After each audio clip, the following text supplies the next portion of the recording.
I'm 34 male, project manager at a mid-sized construction firm. I work long hours, pay my bills, and I spent the last 6 years building what I thought was a real marriage. Not a fairy tale, just solid. We had a house, a routine, a plan together. That was enough for me. The day everything came apart started like any Tuesday.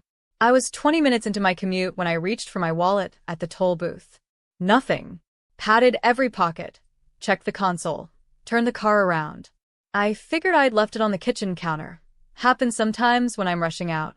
My wife worked from home on Tuesdays, so I didn't bother calling ahead. I'd be in and out in 2 minutes. I pulled into the driveway at 8:47 a.m. I remember the time because I checked it, already annoyed at myself for the delay. Her car was there. Front door was unlocked. I stepped inside quietly, not sneaking, just moving fast the way you do when you're running late. That's when I heard her voice from the kitchen. She was on the phone. Loud, completely relaxed, the way people talk when they are absolutely certain nobody else is home. "He has no idea," she said. Then she laughed. Not nervous. Comfortable. The laugh of someone who's been sitting on a secret so long it doesn't even feel like one anymore. I stopped in the entryway. My wallet was probably 3 feet away on that counter. I didn't move toward it. "The account has been building for 2 years, she continued. "He thinks I'm bad with money. I let him think that.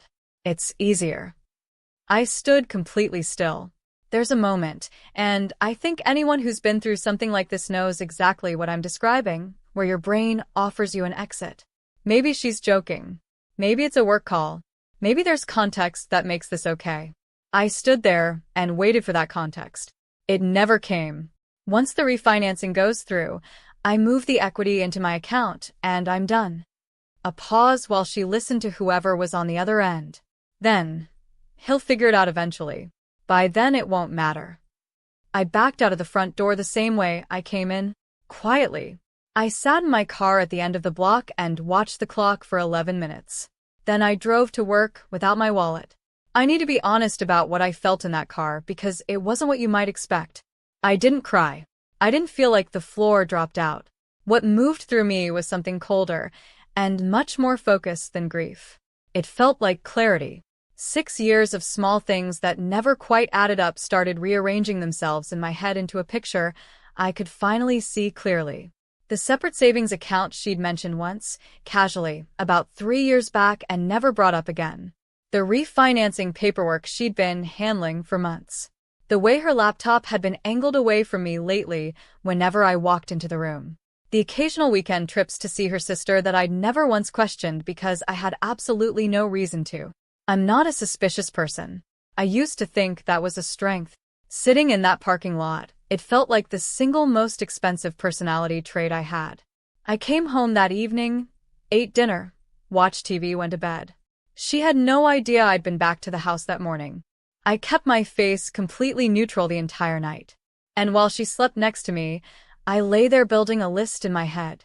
The first call I made the next morning before I even got to the office was to a divorce attorney. I didn't tell a single person. Just made the appointment and kept moving. The attorney was straightforward with me. My state operates under equitable distribution, meaning marital assets get divided based on what's fair, not necessarily 50-50ths. But he told me something important. If she was deliberately diverting marital funds into a private account, that legally qualifies as dissipation of marital assets, and judges factor that in. He told me not to move any money, not to tip her off in any way, and to start documenting everything as quietly as possible. He also told me to contact a forensic accountant immediately. I did both within 48 hours. What the forensic accountant found over the following 3 weeks made that phone call sound like a trailer for the actual movie. The private account had been opened 26 months earlier. She'd started it less than 2 years into our marriage. She'd been making cash deposits in small, irregular amounts, specifically sized to avoid triggering any kind of pattern detection. Over 26 months, the total sitting in that account was just under $47,000. On top of that, she had been managing our joint household account, the one I deposited into every month to cover bills, and she had been skimming it, inflating expense reports, routing the difference to herself. I'd been depositing money every single month, trusting her to pay the bills. She'd been paying the bills and keeping the change for years. And then there was the refinancing. I pulled the paperwork from her home office. She had initiated a cash-out refinance on her house. A cash-out refinance means you refinance for more than you currently owe and pocket the difference. She had listed $34,000 in home improvement costs on the application to inflate the value and maximize the cash-out amount. When the forensic accountant and my attorney dug into those listed improvements, here's what they found. One contractor cited on the application had done legitimate work for us 3 years prior, a bathroom remodel that cost $6,200. His name appeared on her refinancing application attached to a figure of $19,500. He had no knowledge of being listed. The second contractor cited had never set foot on our property. Ever. That's not just hiding money from a spouse. That's mortgage fraud. Falsifying a federal lending application.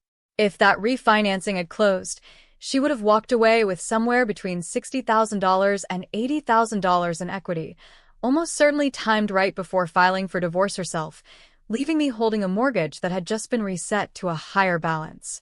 She didn't just decide one day to leave. She had built an exit plan with a budget and a timeline, and she had been executing it for over 2 years while I came home every night and had dinner with her. My attorney filed an emergency injunction to halt the refinancing within 96 hours of my filing for divorce. That was the single most important move we made. She had been days from closing. She was served at home at 2:14 p.m. on a Thursday. I was at the office. She called 4 times back to back. I let it ring. On the 5th call, I picked up. "What is this?" Her voice was sharp but controlled.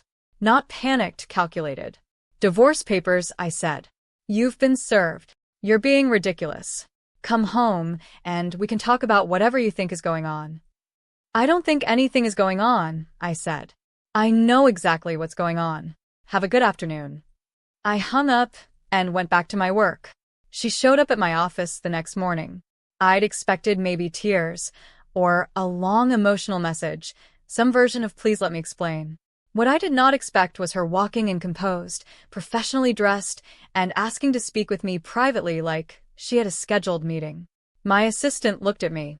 I said it was fine, and walked her back to a conference room.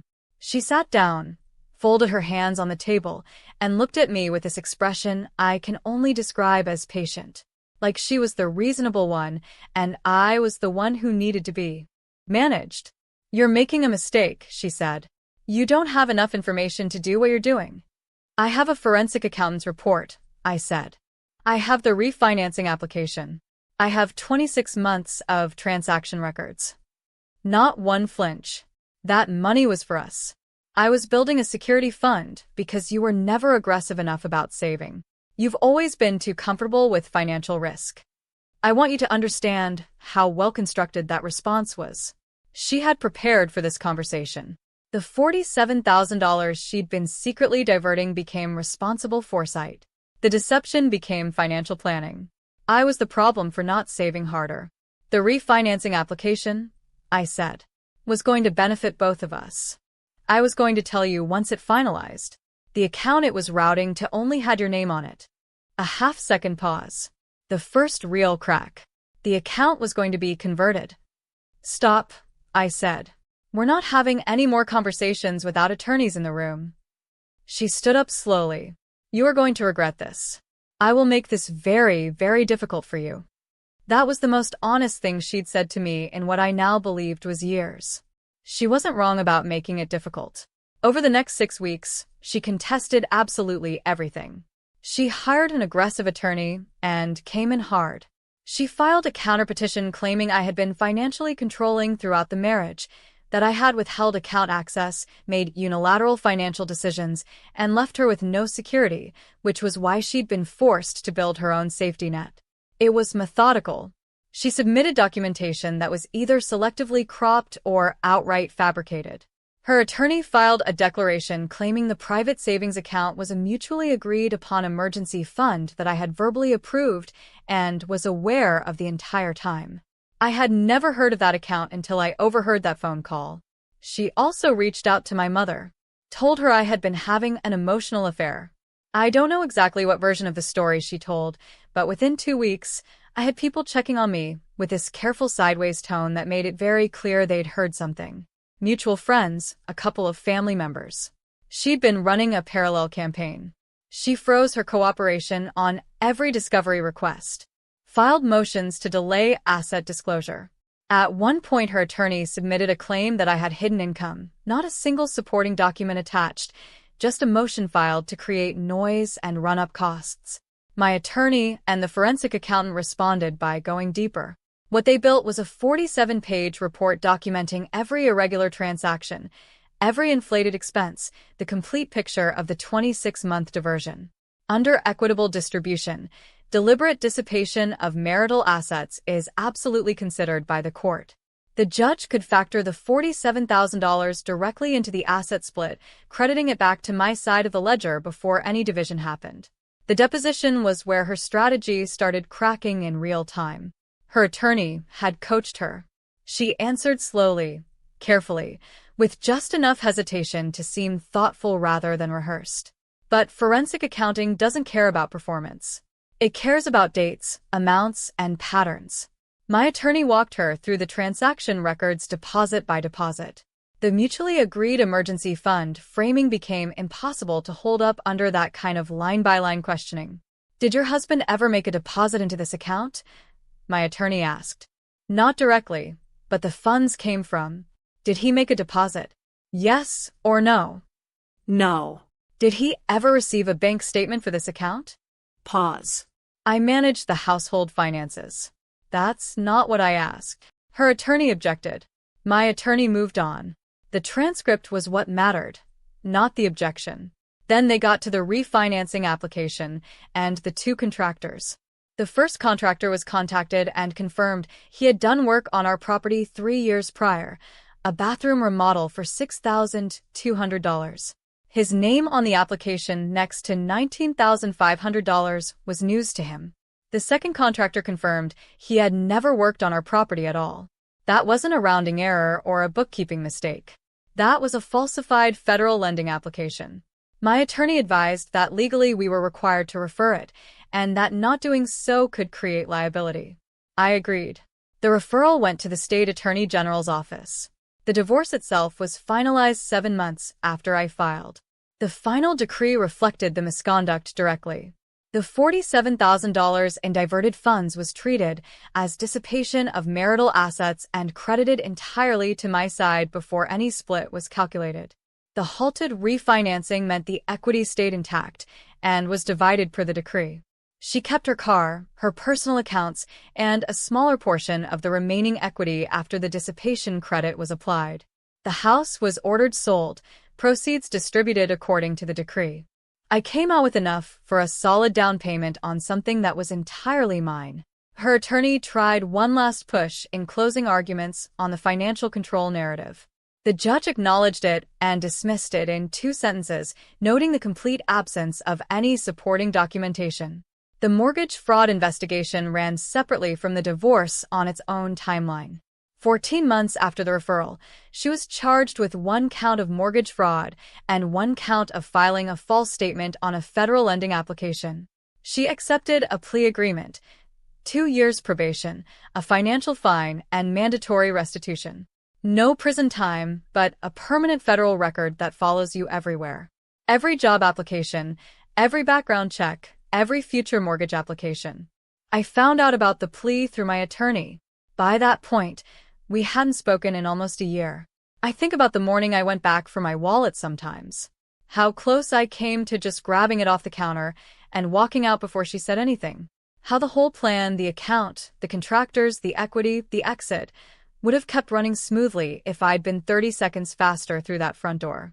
I went back for a wallet and found out who I was actually living with. Some people would call that lucky. Most days, I think they're right. I kept the wallet, by the way. Seemed only fair after everything it cost me. If this story hit different, subscribe because clearly you need someone in your corner who knows when to stop and listen at the door.